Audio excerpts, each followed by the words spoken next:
بسم الله الرحمن الرحيم والصلاة والسلام على مبعوث رحمة العالمين. انذار للمفرطين في صلاة الفجر في المسجد في جماعة بدون عذر. أنت على خطر عظيم يوم القيامة. أنت منافق وتجازف بعملك كل يوم القيامة. أنا بحذر كل واحد بيسمعني دلوقتي يستخف بصلاة الفجر أو صلاة الجماعة أو صلاة الفجر في المسجد، لا يصلي الفجر في جماعة، ما عندوش عذر، دأب على ترك صلاة الفجر في المسجد. دي علامة نفاق شديد، وعلامة أكيدة للنفاق. ده أنت بتجازف بعملك كله. هقول لكم دلوقتي الدليل، أدلة كثيرة جدا من السنة، وباب التوبة ما يزال مفتوح عشان كل واحد يسمعني دلوقتي يتقي الله وينزل يصلي الفجر في المسجد. الدليل الأول، أول ما يحاسب عليه العبد يوم القيامة الصلاة، فإذا صلحت صلح العمل كله، وإذا فسدت فسد العمل كله. عكس صلاة قوية مقبولة، عملك قوي مقبول. الصلاة لم تقبل والعياذ بالله، ضاع العمل. طب ازاي بقى العمل ممكن يضيع؟ اقول لحضراتكم الدليل الاول، والحديث في صحيح البخاري: ادخلوا الصلاة على المنافقين العشاء والفجر، ولو يعلمون ما فيهما لاتوهما ولو حبوا. ده كلام الرسول صلى الله عليه وسلم. ولقد هممت ان امر بالصلاة فتقام، ثم امر رجلا يصلي بالناس، ثم امر بحطب فيحطب، ثم انطلق مع رجال معهم حزم من نار فاخالف الاقوام لا يشهدون الصلاة فاحرق عليهم بيوتهم. تعالوا بقى نحل الحديث ده.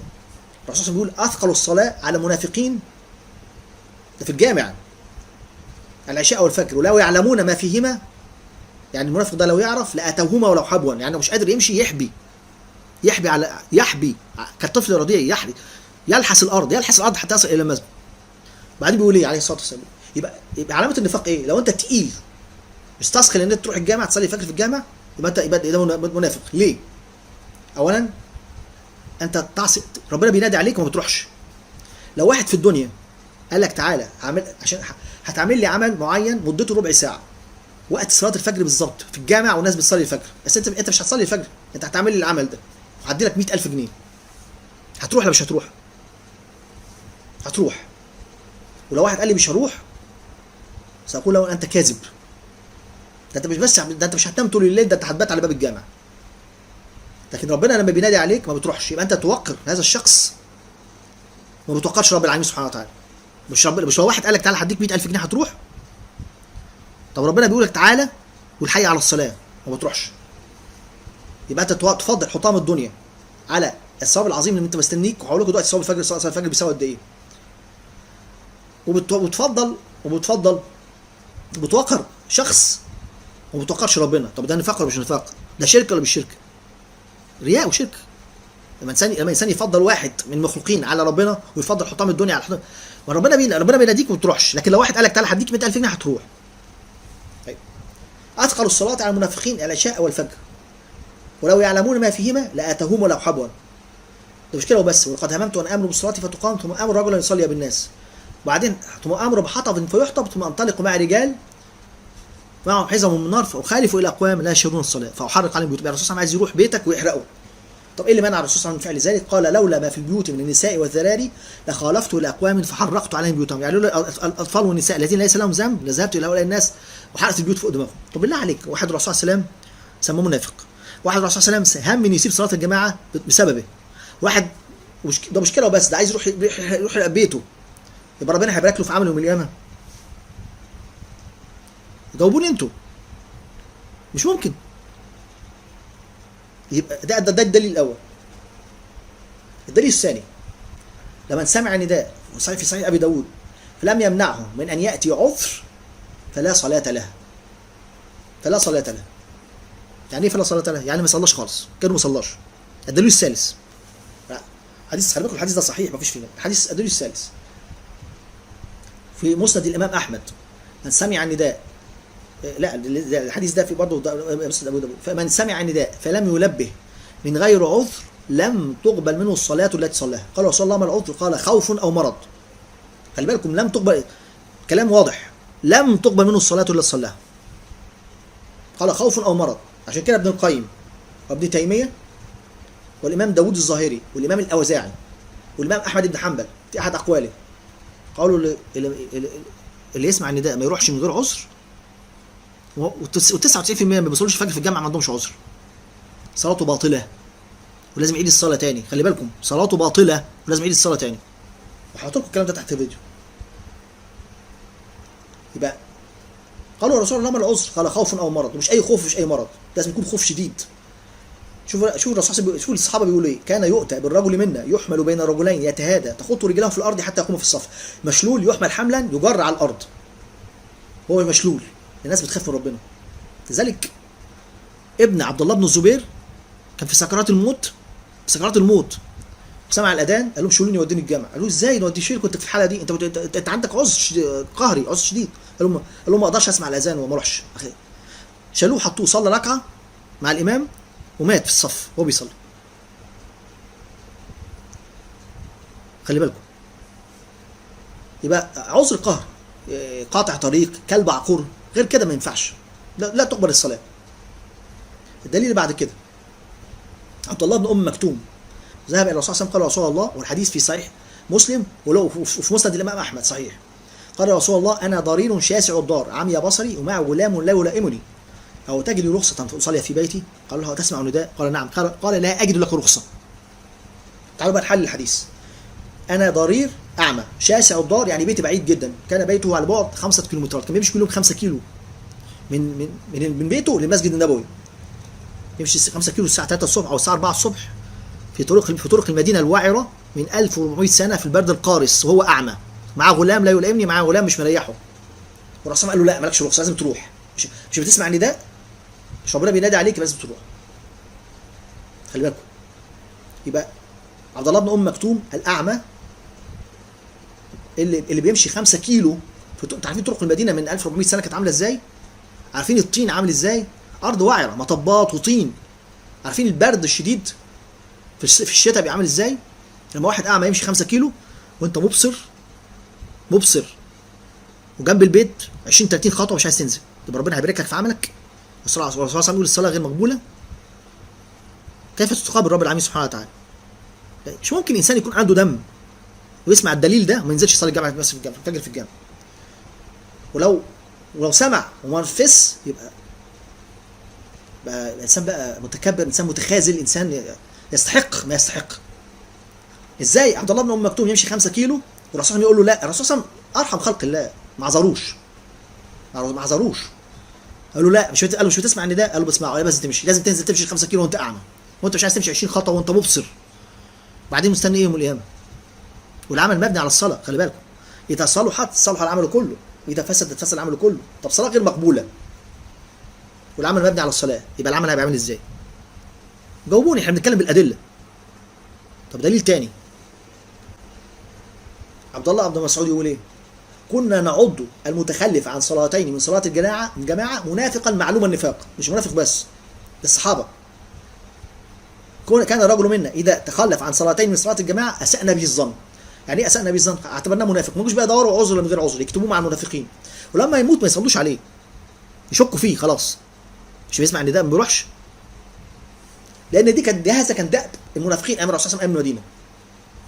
يبقى انت بتتشبه بالمنافقين اللي كانوا عايشين امر الرسول صلى الله عليه وسلم وبيستخفوا بالجماعه. ان المنافقين يخادعون الله وهو خادعهم، اذا قاموا الى الصلاه قاموا كسالى يراؤون الناس لا يذكرون الله الا قليلا مذبذبين بين ذلك لا الى هؤلاء ولا الى هؤلاء ويضل الله فلن تجد له سبيلا. هتضيع نفسك، هتضيع عملك. الصلاه لا تقبل، العمل مبني على الصلاه، يبقى عمل كله مبني على الصلاه، مشكوك فيها. ف مسألة في منتهى الخطورة، مسألة خطيرة جدا. انتوا عارفين صلاة الفجر في الجامع صعبة ايه؟ انتوا عارفين ان الرسول صلى الله عليه وسلم قال من قام ب10 آيات في ليلة لم يكتب عند الله من الغافلين، ومن قام ب100 آية كتب من القانتين، ومن قام ب1000 آية كتب من المقنطرين. اللي بيصلي ب1000 آية يكتب من المقنطرين. عبد الله معاذ بن جبل سأل الرسول صلى الله عليه وسلم يا رسول الله ما القنطار؟ قال القنطار 1200 أقية خير من طلعت عليه الشمس. 1200 أقية خير من طلعت عليه الشمس، يعني ربنا يحط لك مساحة الكرة الأرضية كلها في ميزانك 1200 مرة في يزودها لك في الجنة. مساحة الكرة الأرضية نص مليار كيلومتر مربع و66 مليون، نص مليار. يعني صلاة فجر واحدة أفضل من إيه؟ صلاه الفجر في الجامع افضل من ان انت تفضل واقف على رجليك طول الليل. الانسان لو واقف على رجليه طول الليل مش هيقرا 1000 ايه، ياخد قنطار واحد، ده ممكن يقرا 3000 ايه. سيدنا عثمان بن عفان كان بيقرا القران كله في ركعه. لا حول ولا قوه الا بالله. سيدنا عمر الخطاب كان يقول: لان اصلي الصبح في جماعه حب لا من اقيم ليله كامله. ليله كامله تقدر تقرا فيها نص القران او تلت القران على الاقل. يعني معناها هتاخد ثواب الكره الارضيه كلها 2000 3000 مره. يعني اضرب في ميزانك، او مش في ميزانك، اضرب في مساحه الجنه.